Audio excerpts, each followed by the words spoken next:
The meaning of the sacred mountains of the Mesoamerican mythology is similar to that of the world tree of contemporary early cultures. This center mount or pillar symbolizes the axis mundi, uh, connecting the heavens through the earth and the dark realm underground.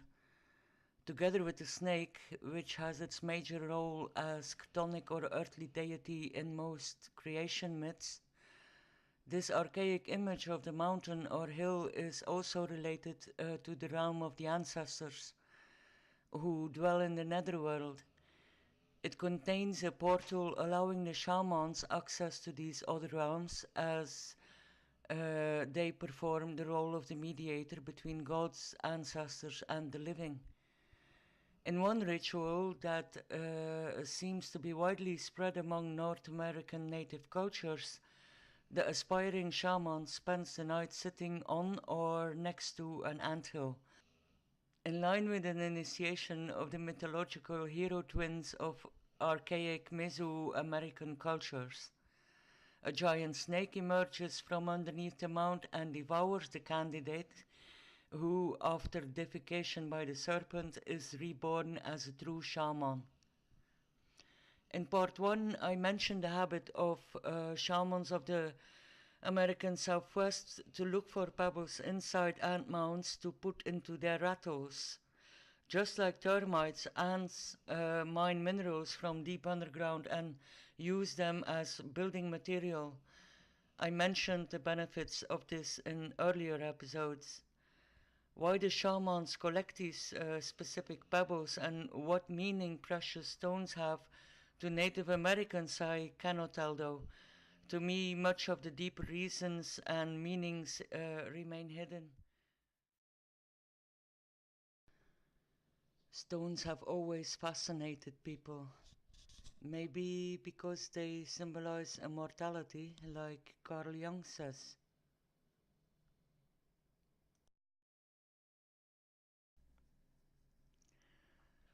When trying to figure out who are the Pueblo tribes of Southeast America, we find an amalgam of tribes now, sometimes having a very different history. One of the archaic groups often claimed to be the ancestors of these modern tribes is the Anasazi. This name is decided on by the archaeologists, and one source mentions they used a Navajo word for ancient or arch enemy. Several tribes claim to be descendants of this mysterious group of which we know so little. They were around the southwest since at least the beginning of the second millennium BC, but mysteriously disappeared. I tried to dig for more info, but each source seems to speak a different truth. So I decided I leave the conclusions for what they are worth and just focus on what I need and what connects with my search. Little is left of these archaic Pueblo cultures like the Anasazi, although pottery shards can offer a certain degree of insight for historians.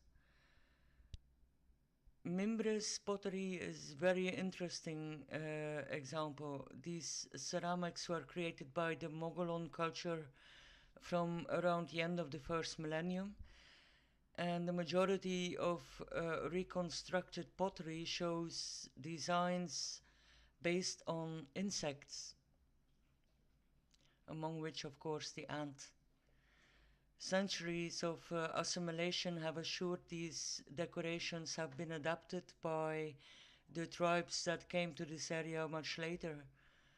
The Navajo is one of these tribes. Just like the Apache, they are said to have moved to this southwestern area of the U.S. around 1000 AD, emigrating from East Alaska. They are linguistically connected to the natives of coastal Alaska, like the Haida, who are, according to some researchers, possibly related to Hawaiians and Polynesians. Look for the documentary Cousins Across the Sea on YouTube for more info on that. Interesting coincidence I want to mention shortly is that some of the sources claim the word Navajo is of Hopi origin and means stealer of land, while others pointed out that the word is similar for the Sanskrit word for sea captain. Especially in the light of a possible early crossing of the Pacific from Polynesia and South Asia, something to take note of. But yeah, I know a linguistic comparison can quickly become too arbitrary. The Navajo, or better Dene, like they prefer to be called, were nomads for a very long time before settling down. They mainly lived, and some still do to this day, in huts containing a characteristic wooden frame covered with mud. Such a house is called a hugan or hogan. In their language, this means anthill. Hugans are not the same as pit houses, though, which have been found in many different cultures all around the globe through history. Um, the oldest examples of which are found around Mizin in Ukraine. Hopi and Comanche, both said to be descendants of archaic Mesoamerican cultures, built ceremonial pit houses called kiva, and in their language this means, again, anthill.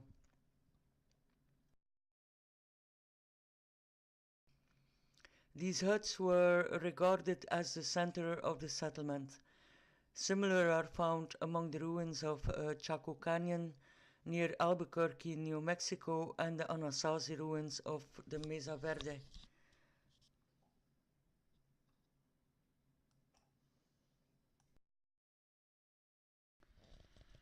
Like I mentioned earlier, sometimes the Pueblo Indians are said to be descendants of the Toltec and other Mesoamerican tribes, but other sources claim that the Hopi, in particular, have been in the area since 8000 BC, and this being the reason why they are called the elders by the surrounding tribes. In contrast with some of the other names of tribes that I mentioned before, which are basically nicknames attached to them by their enemies, Hopi means the peaceful ones. It seems that some tribes had rather violent habits in the old days, and of which others, like the Hopi, were the victims. At some point in time, these tribes redrew themselves and started living on the sides and on top of canyons in order to protect themselves from what they simply called the enemy. Also, the Zuni are said to have gone through this hardship.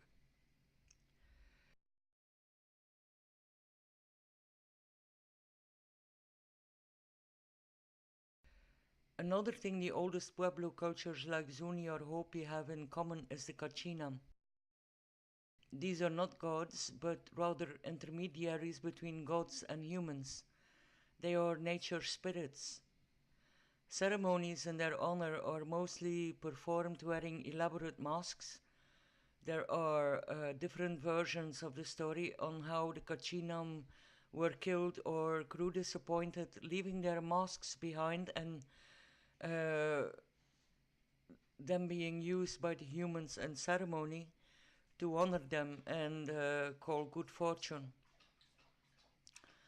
Now, masks is something moderners seldomly take into account when looking at ancient cultures. Their conclusions will accordingly often not include or highlight the importance that these items had to basically all first cultures all over the world.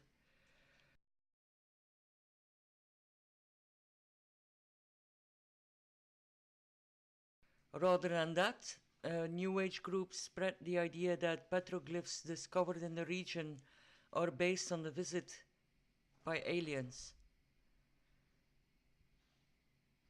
Such claims are underlined with reported sightings of unidentified flying objects in the desert lands of the southwest that would be very close to underground military bases and restricted areas. The New Age movement largely hijacked Native American legacy to fit their delusions and to fill their own pockets.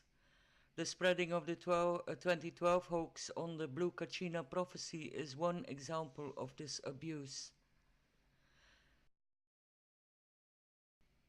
In the creation myth of the Hopi, the mediator Soyuknang comes to the humans, bearing message from the gods who are displeased with the widespread bad behavior that humans display towards each other. He tells how the angered creator god is about to destroy the world by fire and ice, and after seeking out those who still live by the old laws among the humanity that has scattered all over the land, Suyuknang leads them to the realm of the ant people. He orders the chosen ones to join the ant people underground into safety, and there they can learn the industrious ways, how to build structures to live in, how to plant crops, and how to live in accordance with nature's laws. After fire has wiped out life on Earth, the humans go their own way and search for the center of the world around which they will build their settlements and put their learned skill into practice.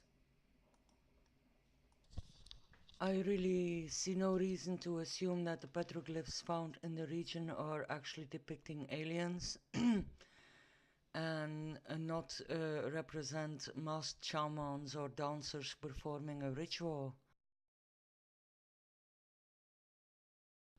Why not consider, for example, that the word people might mean humans, but sometimes just as much could be used to define certain animals.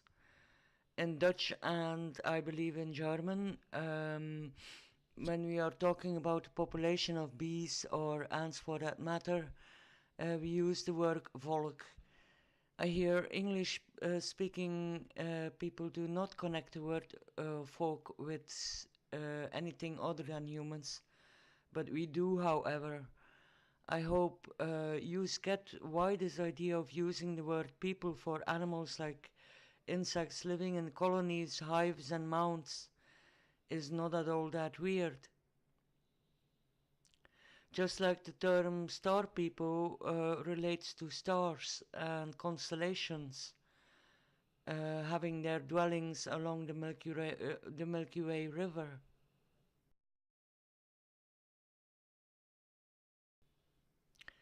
The constellation of Orion, with its narrow waist, could easily be interpreted as one of the ant people as well.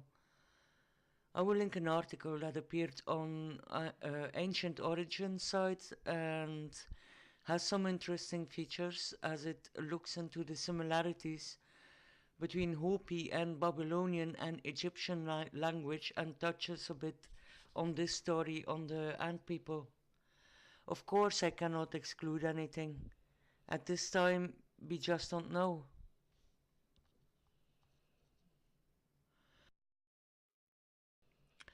I chose not to display any of these Kachina masks because some Hopi tribe members are not pleased with the theft and disrespectful display of their sacred items.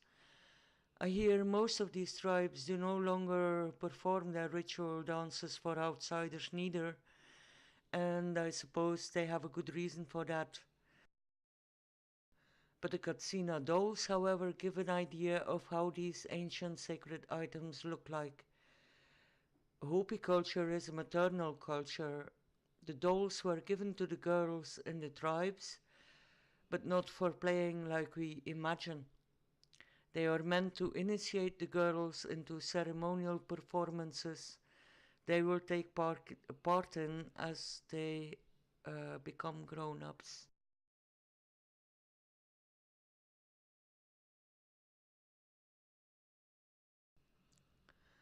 There are so many legends and fables among the different tribes of North America, and many of them have ants playing a role in it.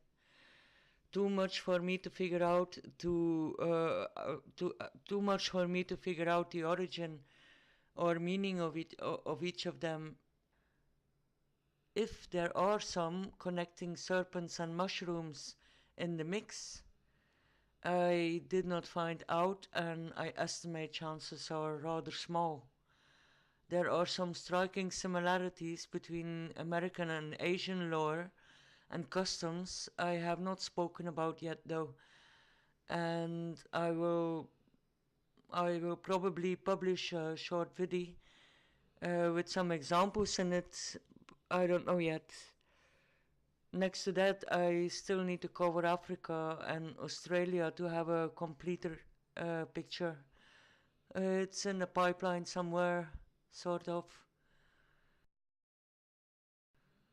So, yeah, thank you very much for joining me here so far. I will be back.